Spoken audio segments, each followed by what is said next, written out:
Hello বন্ধুরা, সাথে আছি মহসিন রেজা। একটা বিষয়ে আমি সত্যি খুব উদ্বিগ্ন। গত ৩-৪ মাস আগে একটা ভিডিও আপলোড করেছিলাম, যেটা এখন খুব বেশি রিচ করছে, বেশিরভাগ মানুষের কাছে এটা গিয়ে পৌঁছাচ্ছে। তো তাদের মধ্যে অনেকে আমার সাথে কথাও বলছেন এই বিষয়ে। তো ওই ভিডিওটার বিষয়বস্তু যেটা ছিল সেটা হচ্ছে একটা ছোট বিড়াল ছানা ছিল, যেটা আমাকে আঁচড় দেওয়ার কারণে মানে ক্যাটাগরি 3-তে আমি পড়ে যাই, আমার এই এক্সপোজারটা পড়ে যায়।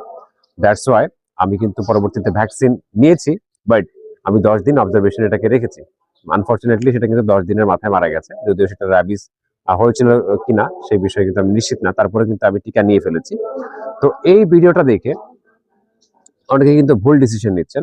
নিজে নিজে হচ্ছে মানে বাসায় কি হচ্ছে না হচ্ছে, একটা বিড়াল আপনি দেখছেন, এটা আপনাদের প্রতিদিন বাসায় আসছে, এটা জীবিত আছে, মানে এই কারণে হচ্ছে আপনি টিকা নেননি, এটা কিন্তু একটা ভুল ডিসিশন হতে পারে।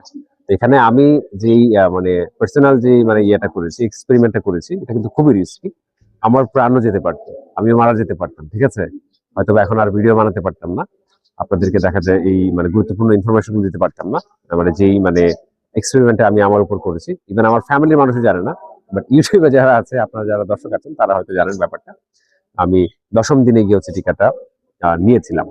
তো এখন কথা হচ্ছে, এখন আপনারা যারা হচ্ছে বাসা বাড়িতে এরকম বিড়াল মানে পালন করে থাকেন, বেশিরভাগ ক্ষেত্রেই মানে যাদের সাথে কথা বলি, মানে গ্রাম পর্যায়ে থাকেন, তো সেখানে তো আর বিড়ালকে মানে মানে ক্যাট প্রুফ করে রাখা তো সম্ভব না। আপনার বাসা তো ক্যাট প্রুফ না। দেখা যায় এটা বেরোবে, যারা হচ্ছে ঘোরাফেরা করবে, আবার বাসায় আসবে, এটাই হচ্ছে স্বাভাবিক নিয়ম। তো এইভাবে কিন্তু অবজারভেশনটা হয় না, ঠিক আছে? এভাবে এটা ফুলফিল হয় না, এভাবে রিস্ক থেকে যায়, কারণ এটা কিন্তু ক্যারিয়ার হিসাবে মানে বা হচ্ছে বাহক হিসাবে বাইরে থেকে জলাতঙ্ক ভাইরাসটা মুখে করে নিয়ে আসতে পারে। জিহ্বায় লালাতে করে এটা কিছু সময় বেঁচে থাকে। যদিও সেটার মানে র্যাবিস হবে না, আপনার পোষা বিড়ালের র্যাবিস হবে না, কিন্তু সেটা অন্য বিড়ালের সাথে মিশে বা হচ্ছে একসাথে খাবার খেয়ে যদি আসে, সেই ক্ষেত্রে কিন্তু সে সেটা মুখে করে বহন করে নিয়ে আসতে পারে। দেন আপনাকে যদি মানে বাইট করে বা হচ্ছে আঁচড় দেয়, খাবার মধ্যে যদি থাকে, কারণ অনেক সময় বিড়াল তার এই যে দেখা যায় পা গুলো পরিষ্কার করে চেটে চেটে, তো তার মধ্যেও কিন্তু আপনার এই র্যাবিস লেগে থাকলে আপনাকে যখন আঁচড় দেবে, তখন কিন্তু এটা আপনার বডিতে ইন করবে। তো এখন প্রশ্ন করতে পারেন যে আমি এতটা রিস্ক কেন নিলাম? হ্যাঁ, আমার রিস্ক নেওয়ার পিছনে হচ্ছে দুটা কারণ ছিল। একটা হচ্ছে মানে যেই বিড়াল ছানাটা আমাকে আঁচড় দিছে, মানে সেটার মা কিন্তু ভ্যাকসিনেটেড ছিল, যদিও ওই সময়টাতে নিখোঁজ ছিল, আমরা এখনো তাকে পাইনি, হয়তোবা এটা কোথাও মারা গেছে বা কোথাও চলে গেছে হয়তোবা। আহ, তো আগে থেকে সেটাকে আমি ভ্যাকসিন করে রেখেছিলাম, দ্যাটস ওয়াই ন্যাচারালি যে অ্যান্টিবডি, সেটা কিন্তু তার বাচ্চারা মানে পেয়ে যাওয়ার কথা, ঠিক আছে? এটা পেয়েছেও, কারণ আমি ভ্যাকসিন করিয়েছিলাম, এটা আমি শিওর। ভ্যাকসিন করার 6 মাসের মাথায় দেখা যায় এই বেবিগুলো হয়েছে। তো সেই ক্ষেত্রে ন্যাচারালি কিন্তু মানে এটা ইয়ে করবে। আরো একটা ব্যাপার হচ্ছে যে আমার বাসায় কিন্তু অন্য কোনো বিড়াল মানে ঢুকতে পারে না। দেন আপনার দেখা যায় এগুলোরও বাইরে যাওয়ার সুযোগ নেই, ঠিক আছে? মানে ক্যাট প্রুফই আমার বাসা। তো সেই ক্ষেত্রে ওই রিস্কটা কিন্তু আমার ছিল না, দ্যাটস ওয়াই আমি এটাকে অবজারভেশনে রাখতে পেরেছি। ডাব্লিউএইচওর যে নিয়ম আছে, বহির্বিশ্বে যেটা মানা হয়, সেটা অনুযায়ী কিন্তু আমি চেষ্টা করেছি মানে টিকা না দিয়ে মানে জাস্ট হচ্ছে অবজারভেশনে রাখার জন্য।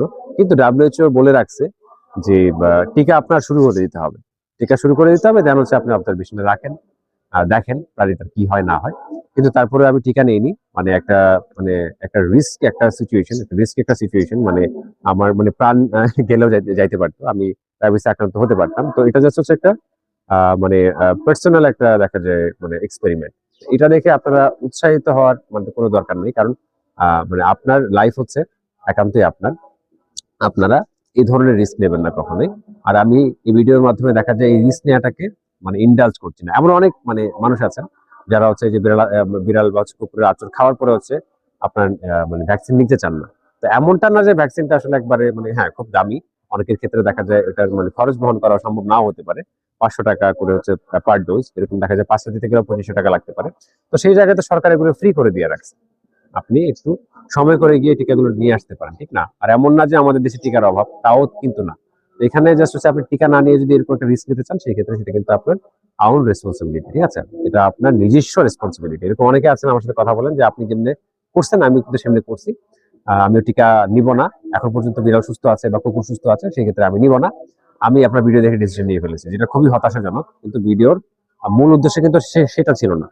আমার ভিডিওটার মূল উদ্দেশ্য ছিল যে মানে ডাব্লিউএইচওর যে 10 ডেজ যে অবজারভেশন যে ইয়েটা, সেটা যেন সম্পর্কে যেন আপনারা জানেন, ঠিক আছে? এটা দেখে আমার ঘটনা দেখে আপনারা মানে রিস্ক নেওয়ার জন্য কিন্তু সেটা ছিল না, কিন্তু আপনারা প্রায় মানুষরাই হচ্ছে ভুল করছেন, ভুল বুঝছেন।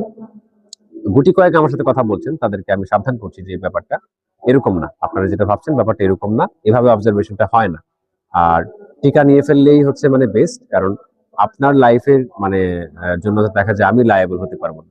অনেকে দেখা যায় এরকম মানে দেখা যায় অ্যাডভাইস সিক করেন যে তাহলে আপনি বলেন আমার বিড়াল তো ঠিক আছে ইনডোর ক্যাট, বাইরে যায় না, দেন আমার কি এখন টিকা দেওয়া লাগবে কিনা। তো সেই ক্ষেত্রে আমি বলি যে আপনি দিয়ে নেন, কারণ এতটা রিস্ক নেওয়া যায় না। কারণ 0.1 মানে দেখা যায় একদম আপনি 99.99 পর্যন্ত যদি আপনি সেফ থাকেন, 99.99 পর্যন্ত ধরে নিলাম যে আপনি সেফ, আপনার ক্যাট হচ্ছে ইনডোর, দেন হচ্ছে এটা 3 মাসও হয়নি, হ্যাঁ, দেন একটা মা হচ্ছে ভ্যাকসিন করা, কিন্তু তারপরে আমি বলবো যে আপনি ভ্যাকসিন নিয়ে নেন। কারণ 0.1 0.1 এর জন্য দেখা যায় আপনার র্যাবিস যদি হয়ে যায়, সেই ক্ষেত্রে আপনি কি আমাকে আমাকে তো দায়ী করবেন, ঠিক না? যে আপনি বলাতে হচ্ছে আমি ভ্যাকসিন নেইনি, এরকম ঘটনা এরকম ইয়ে তো আমার উপরে আসবে। তো সেই ক্ষেত্রে ভ্যাকসিন নিয়ে নেওয়াটা হচ্ছে সবচেয়ে বুদ্ধিমানের কাজ।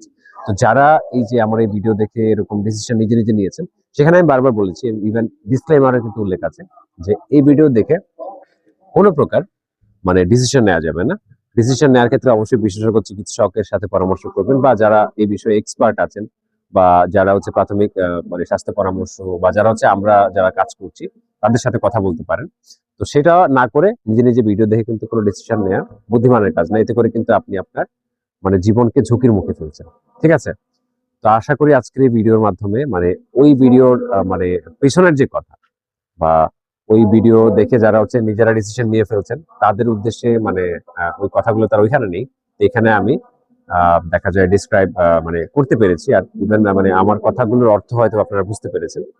তো আশা করি এই ভুলটা করবেন না। যদি খুব বেশি জরুরি হয় সেক্ষেত্রে স্ক্রিনে দেওয়া নাম্বারে সরাসরি যোগাযোগ করতে পারেন, সেক্ষেত্রে আমি চেষ্টা করব পরামর্শ দেওয়ার।